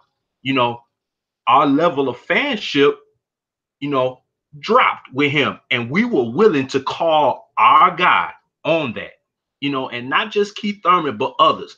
We are willing to call our own guy, the guy that we are fans of, whoever that particular fighter may be, on any BS, any missteps, anything that we feel is, not on the straight and narrow. But these fanboys and these protectors, it doesn't matter what their guy says, what their guy does, what their guy doesn't do or doesn't say. In the case of AJ being dissed on Good Morning Britain, in front of the whole country by Deontay Wilder, they're cool with whatever actions or words come from or don't come from their guy, just as long as they got their guy, just as long as they got their mural set up and they got the big pictures on the wall and they got the altar to their guy, sacrificing baby buzzards to them or whatever the case may be, man. As long as they got their guy, they are okay. And they'll let him, they'll give him a pass on anything, Thanks. Regardless of how much sense it doesn't make, how bad it looks, how hard it gets for them to defend and hold up and rationalize to other people. They don't care. They got their guy, and that's what it is, man. And it's one of those things, man. So I'm a rational type of person, man. I'm really rational, man. Really, really rational. And I understand shit happens, and I understand, the business side of things, although I don't really fuck with it, but I understand it. You know what I'm saying? So all the things that happened prior to this year, pretty much. All the things that happened prior to that, well, last year actually. All the things that happened prior to that, I was okay with the rhetoric. Now, I'm not gonna say okay, but I was in a good enough place where I wouldn't shit on Hearn and Joshua that bad, but they still got the business. You know what I'm saying? The little things are the experience levels is not ready yet, and he's trying to cherry pick Joshua, which is an actual statement that was said. Wilder's trying to cherry pick Joshua. You know what I'm saying? Those type of things. You know what I'm saying? I can brush them off. I can hold on to them, address them, and then brush them off. I cannot brush off this man saying, "Give me $50 million," because you got to understand, for the longest time period, this man wasn't telling anybody what it would take for the fight to happen. This is what we're not understanding. This is what people are not addressing. For the longest time, when Wilder was giving this man offer after offer after offer, you know what I'm saying? All he was doing was saying, no, that's not good enough. Never once was he actually saying what it would take to make the fight. Never once. And all the protectors were just saying, oh yeah, you can't say, take whatever, give us whatever you think we're worth and then take that in a rematch. You don't deserve that. That was their narrative. You can't say 50-50. You don't deserve that. Well, who knows you? That was their narrative. But they never once said what it would take to make the fight from the quote unquote A side. You know what I'm saying? Now, when he mentioned $50 million and they jumped on it and provided that for him, you know what I'm saying? And this man came back, a week later saying, I'm not going to sell my soul for $50 million. The very same $50 million that you asked for. At that point, I lost respect for the man. Like, again, I don't hate him. You know what I'm saying? I don't hate the dude because I don't know him to hate him. You know what I'm saying? But I don't respect him at all. I've lost all respect. If you tell me BFTB, you know what I'm saying? BFTB, I'm beating that ass. You know what I'm saying? You want to fight me? Let's fight. And I tell you, fuck it, Ruff. Fuck it, PK. Give me motherfucking $5,000 and I'm on that ass. And then you say, the money's in the bag. What's up? Here's the 5 stacks. And then I come back and say, well, I ain't selling my soul for 5,000. The fuck? Yo, no respect, man. No respect at all. I have no respect for you after this point. Real talk. Hey, you know what? This was an example that I used on my channel right here to bring it more home to and more relatable to everybody. Let's just say me, PK, and BFTB, we're at the mall, right? We just went to Foot Locker, the new J's dropped. We want to go check them out. We go, you know what I'm saying, grab some shoes. We check out a couple other spots in the mall. And then BFTB say, man, I'm hungry. All right, cool. PK say, hey, the food court is right down that way on the left. Let's go get something to eat. We all go down to the food court. Now, sitting at the food court is the most beautiful girl that all three of us have ever seen in our lives. Our jaw dropped. And then we're all like, hey, you say something to her. No, you say something to her, bro. And I'm supposed to be the pimp of the group, and I've always bragged about my game is so strong. And PK and BFTB look at me and say, hey, Ruff, man, go say something to her. And I say, hey, you give me $50, man, I step to her right now. PK and BFTB pull out $25 a piece and hand it to me, and I go, nah, dog, I was just playing. I was just kidding. What would y'all say about me? Oh, you're getting launched on bad, bro. Really? I'm gonna give you some shit. I'm gonna clown you if you do that. That is exactly what happened with Anthony Joshua, asking for that $50 million, and then coming back talk about, oh, I'm not selling my soul for $50 million. That is exactly to the T, the parallel of what happened. Now, in everyday life, all of those people that protect Anthony Joshua and they lift him up, if that happened to them with one of their partners, they'd be like, ah, you punk, you scared it, you know what I'm saying? Whatever, you lame, dude. Yeah. But with Joshua, he gets the pass because that's their guy. Y'all go ahead. So that's a factual statement, man. Factual statement. But where I disagree with you at Ruff is you made it too light on the dude. You made it too easy. You know what I'm saying? That analogy is 100% correct, but it's too easy of an analogy. It's too easy.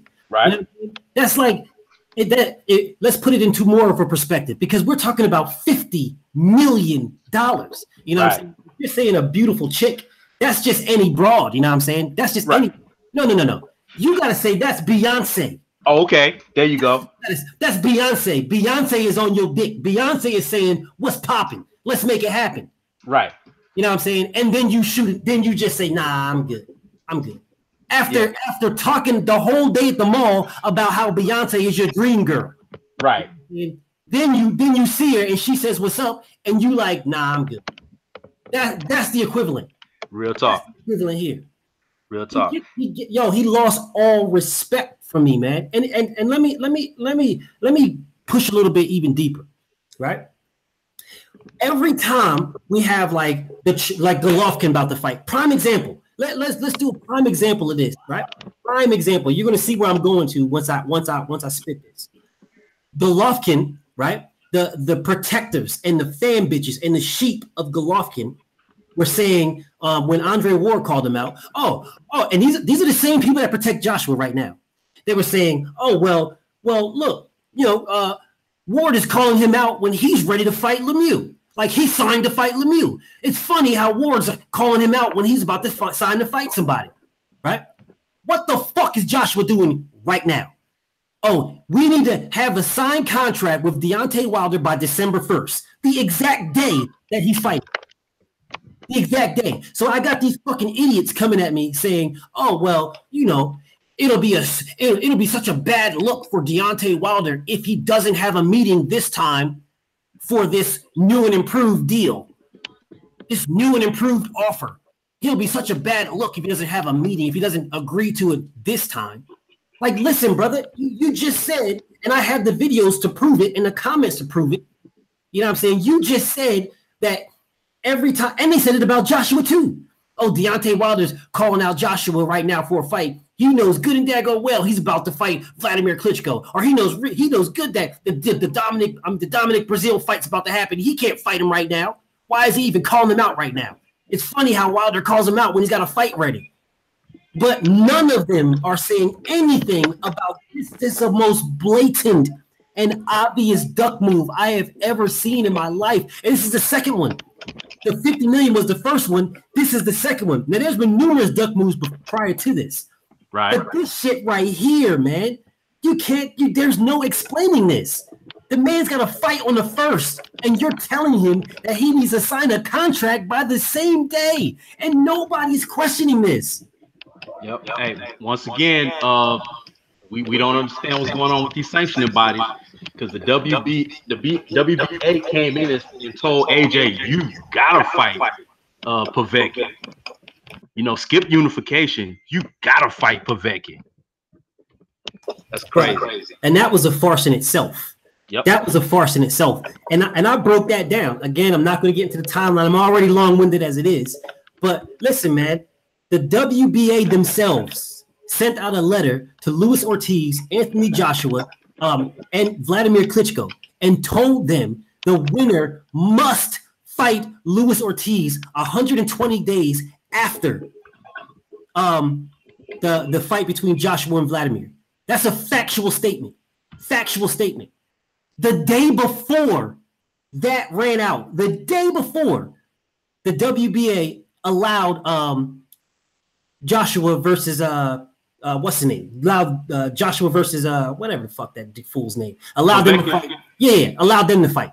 The day before that 128 day ran out. The day before. So people are just saying, they're just looking at it and saying, oh well, you know, Povetkin was always going to be next, blah blah blah. They're just looking, but they're not looking deeper. They're not looking deeper. You brought up the sanctioning bodies, but I'm letting you know what it was. They told this man 120 days. 120 days after the fight with Vladimir Klitschko and Anthony Joshua, the winner must face Anthony Joshua. The day before that 128 days ran out was the day that they came out and said, we're going to allow Povetkin versus Joshua fight to happen. The day before. So on the 119th day is when the WBA came out and said that. That's a factual statement. That's the sanctioning bodies playing Captain Saberho. That's what that was. 100% correct. Yeah. 100% correct. And for them to jump in at the last minute, and say, oh, well, you know, when Deontay Wilder had the contract, he got the contract on the Monday. They were supposed to send the contract to him on the Friday. They didn't send it to him. Shelly Finkel reached out to Eddie Hearn and said, where's the contract? He reached out to him on Sunday. They sent him the contract, the revised one. They sent it to him on Monday. They got it Monday. She looked over it Monday. They told him there was some issues that needed to be fixed, but they were going to send him back a signed contract by Friday. They told him this on Tuesday. Wednesday is when the WBA jumped in and said, no, it's off. They have to fight. This is a factual statement. This is 100% facts. That's what caused the Wilder Joshua fight to go away in the first place, because the WBA came in and saved them. That's a factual statement. Facts. Pathetic, man. Absolutely fucking pathetic.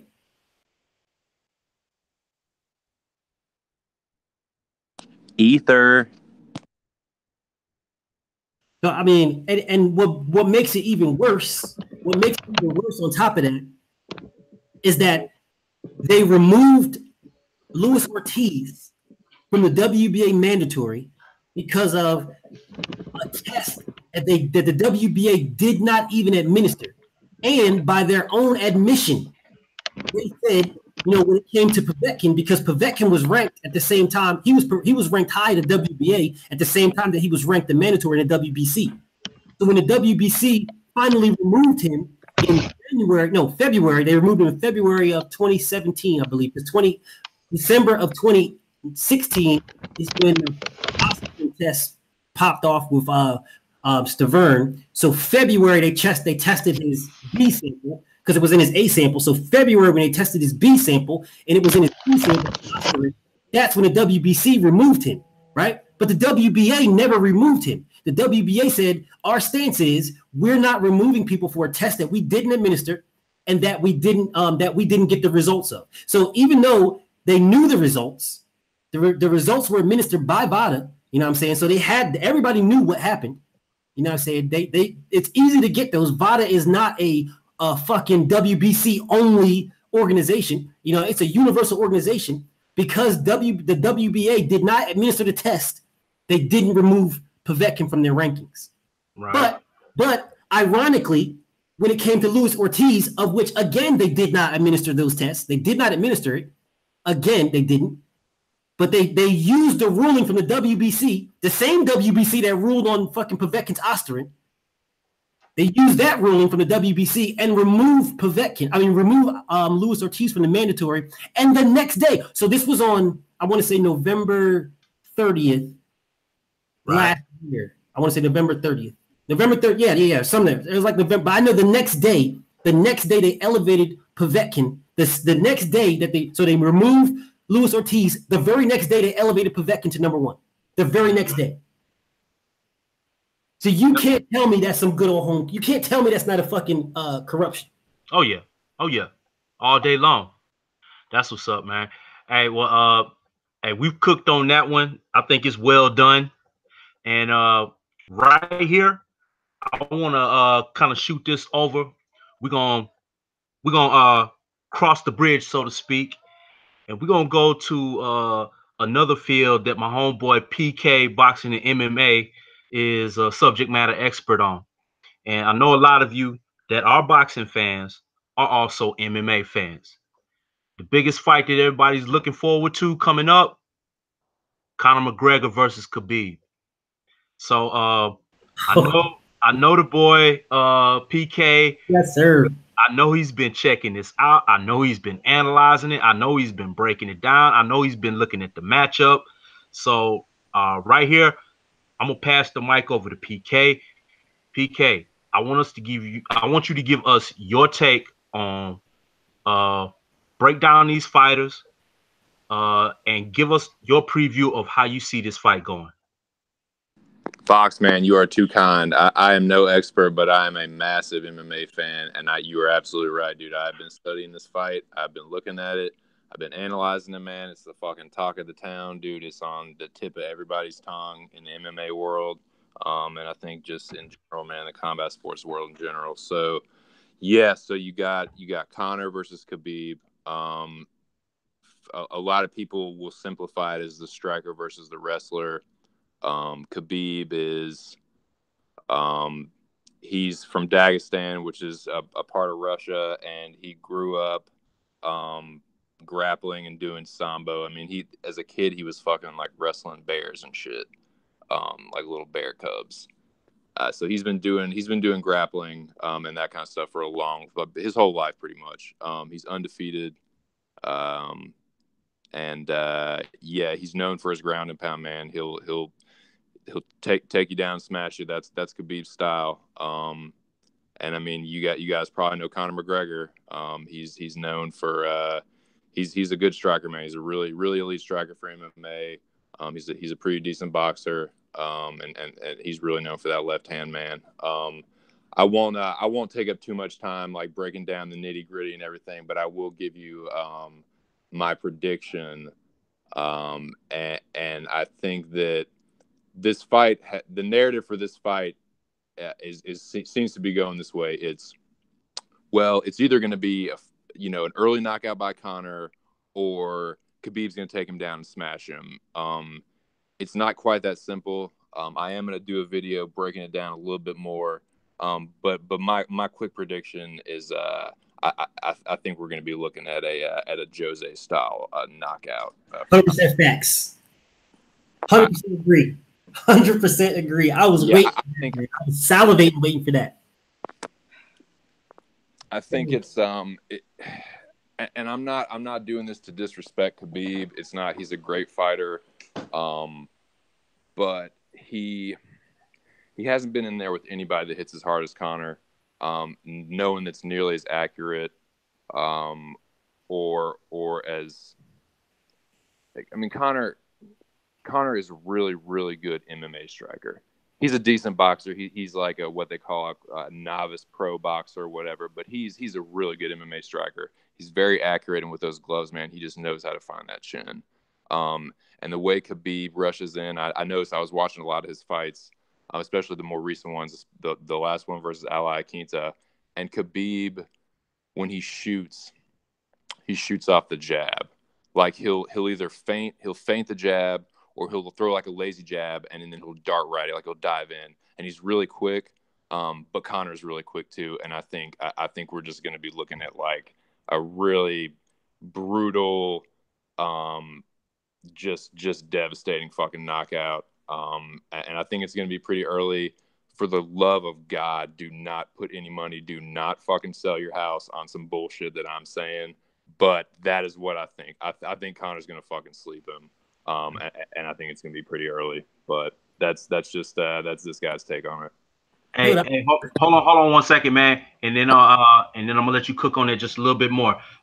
We got McGregor Boxing Stars in the building. Yes, sir. What's going on, McGregor?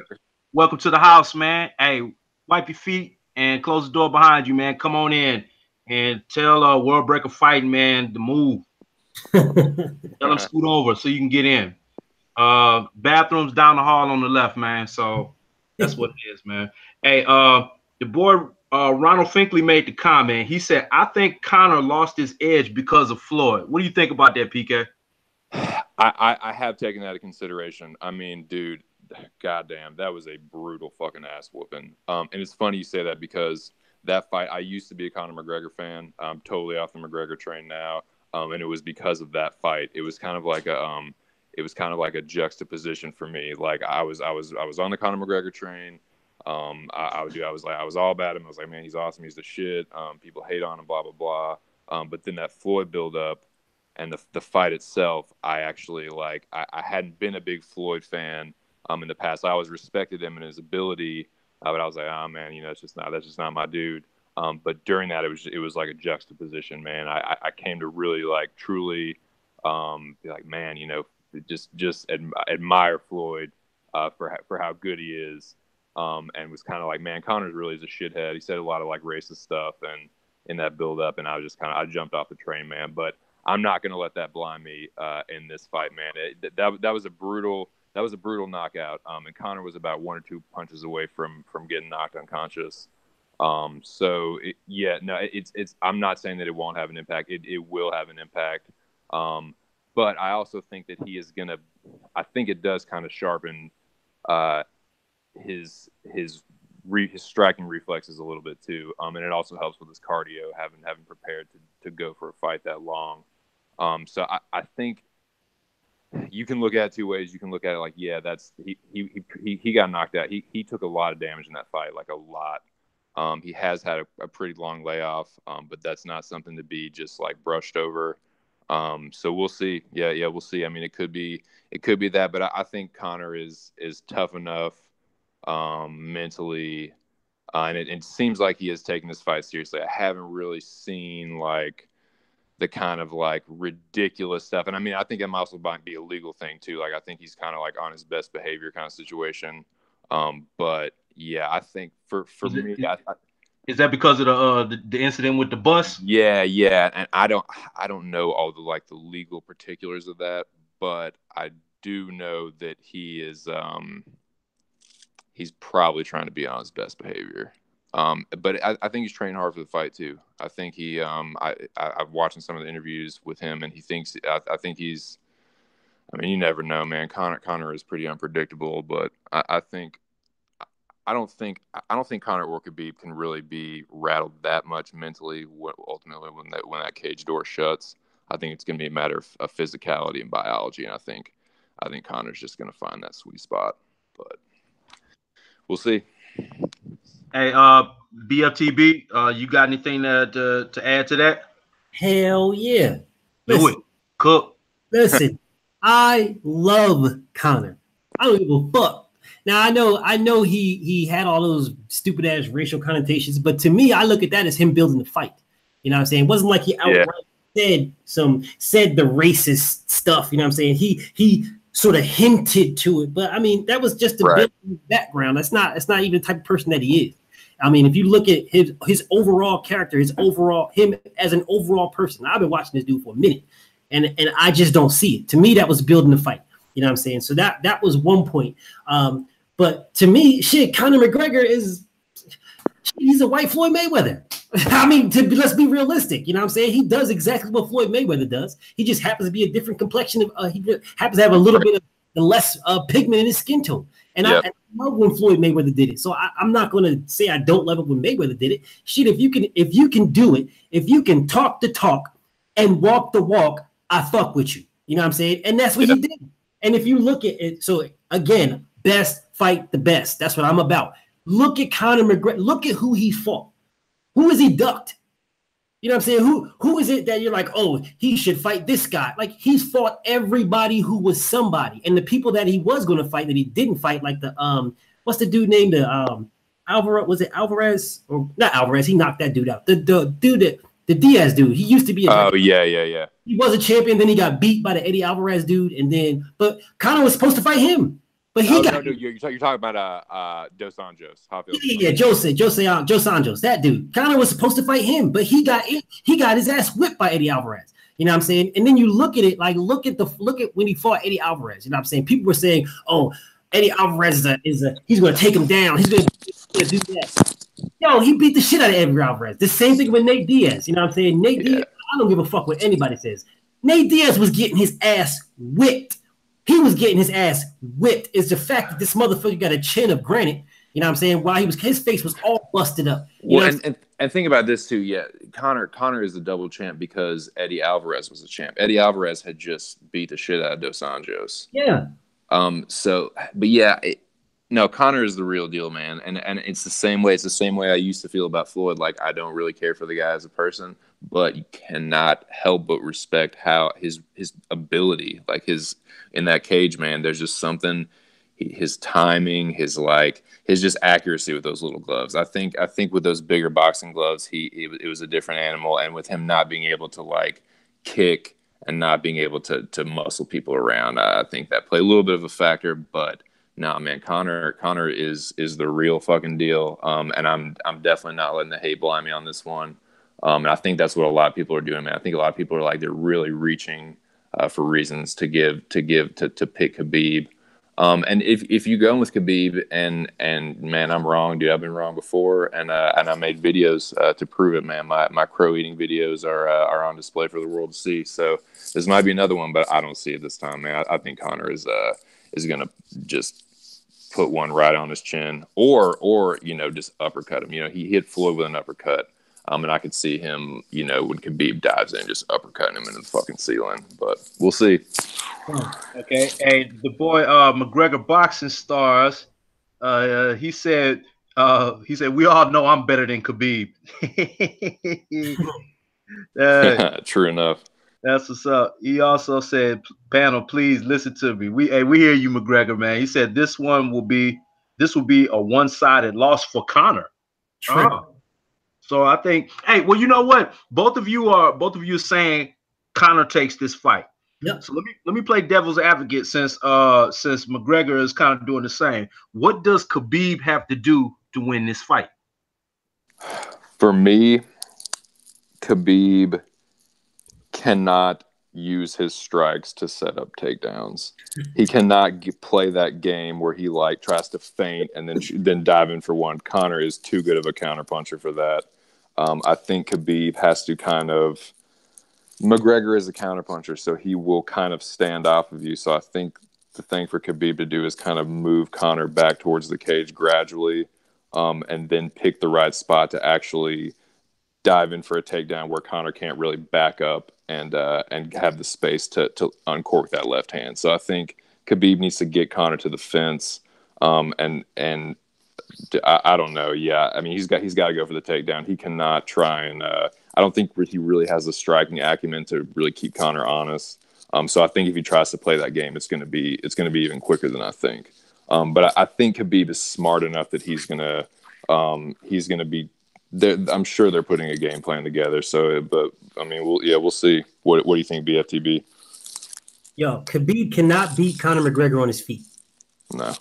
I don't give a fuck what anybody says. Khabib, don't get me wrong now. There's no disrespect to Khabib. I think the man is a monster, an absolute monster.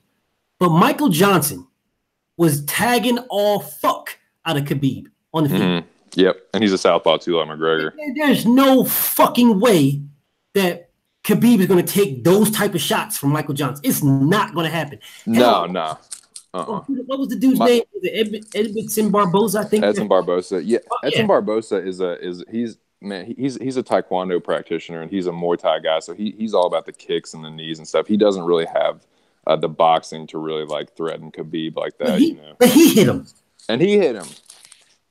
I'm sitting here like I understand what everybody's talking about with the submissions and the ground and pound, the superior, and Khabib is a far superior ground guy than Conor. Let's not get it fucked up.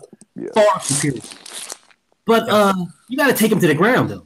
I mean, you got to get him. He has to, and that's not like it's not like people haven't done that before. Like people haven't, you know what the guy's going to do, and he just does it anyway. It's can you stop him? I think that's kind of not to cut you off, bro. Sorry, but yeah, I think Khabib. There's no, he does not. He keeps his hands in front of him. He doesn't have his hands on his chin, and I know it's a little bit different in MMA. Like you kind of have to be ready for the takedown, but I don't know, man. Khabib is. His not like his striking is shitty, but it's not on Conor's level at all. Let me get in here real quick. We got the homie Battle Rifle in the building. Hey, welcome to the house, Battle Rifle. Hey, what's up, Battle Rifle? Close the door behind you. Come on in. Hey, the homeboy Kid Miz says that Khabib is gonna surprise y'all.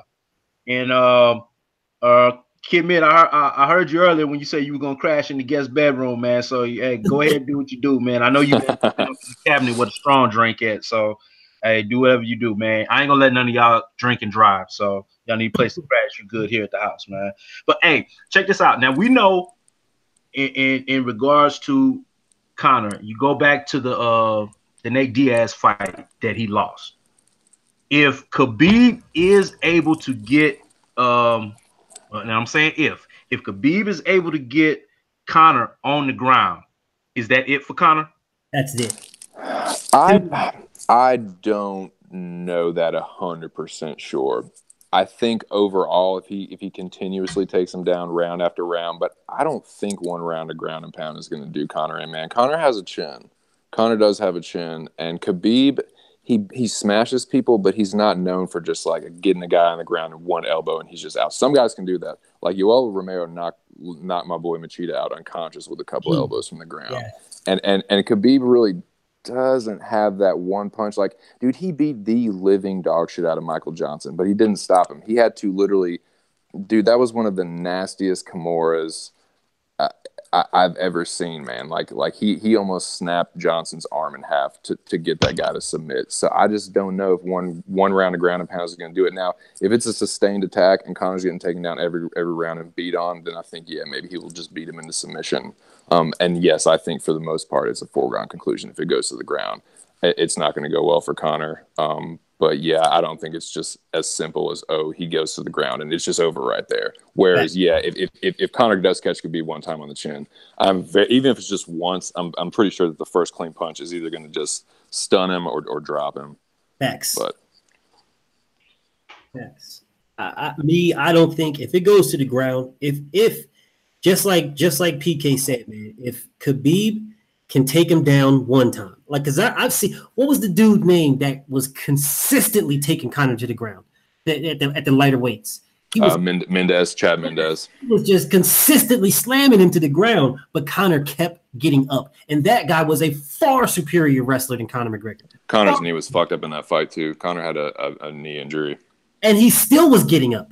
This is what people sleep on. They're just saying, Khabib is a savage ground and pound, savage take you down. Yes, he is. But how much better was he than him? Was he than Mendez? You know what I'm saying? And what they fail to realize is in the Diaz fight when when Conor lost, look how much weight he had put on. You got to understand. He put on a shitload of weight. Like Diaz cuts a lot to get to 55. Like he walks around at close to 200 pounds. And then but if you think about it, right? If you think about what is going to build your stamina more. You know what I'm saying? Dropping weight where you have to get down to drop weight or putting weight on.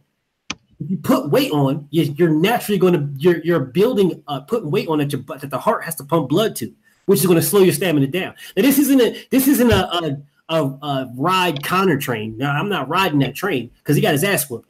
I'm just stating the fact. You know what I'm saying? If you put on weight, now don't get me wrong, you could lose. You're going to lose some stamina from the cut. You know what I'm saying? From cutting down the weight, but you're not going to lose as much from gaining the weight. Here's the thing. Your heart has to pump to more places. That's the pump to more places. Right. And here's the thing too. Like Nate, for all the things and the criticisms I have about Nate has some of the best just textbook boxing. He has a really crisp 1-2, and he's really good at using his range and distance. And I think that's how ultimately he was able to and that chin too. I mean, he's able to take that punishment, whereas a lot of guys, especially guys at featherweight, Connor just touch him and they fucking go. But with Diaz, it's like, no, he's going to be there, and he has the cardio, and he works at a high enough pace where he's going to be in front of your face, and if you gas out, he's going to overwhelm you, and that's what he did, man. He hit Connor with the 1-2, and Connor was rocked and badly gassed. So I don't know. Khabib does not have those physical attributes.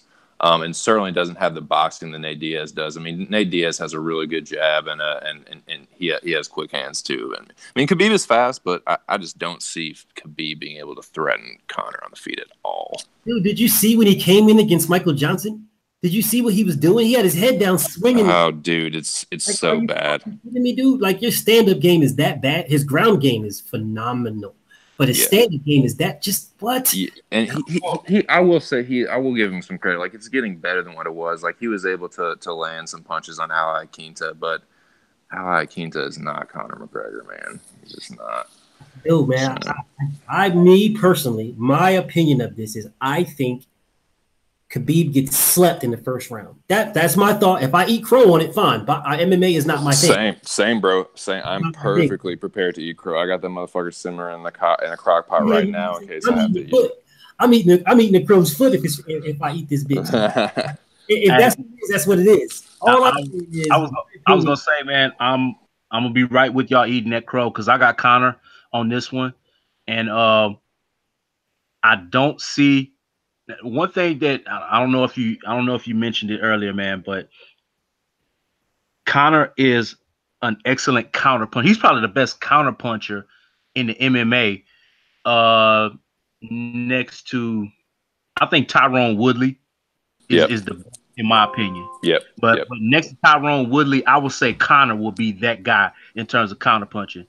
Now, Khabib, no hope for him standing up. Connor's gonna put those hands on him, like you said. So I got Connor by knockout. I'm gonna say second round. I think Khabib will make it out of the first. Some failed shoot attempts, but I think Connor stops him in the second. So hey, I'm having my crow barbecued if it happens. I like it. Grill is set up and everything. So, hey, I want to say, man, we got the homeboy Napoleon Armstrong in the house, man. Napoleon, welcome to the Napoleon? House.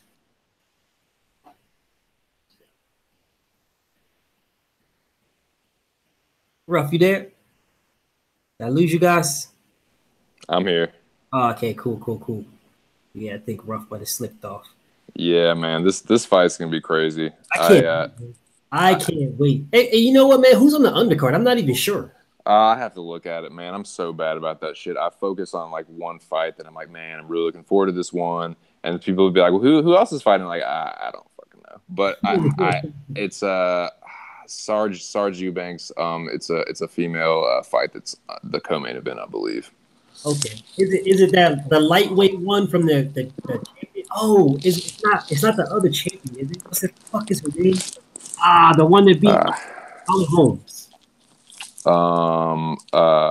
Amanda Nunes. Yeah, Nunes. She's not fighting, is she?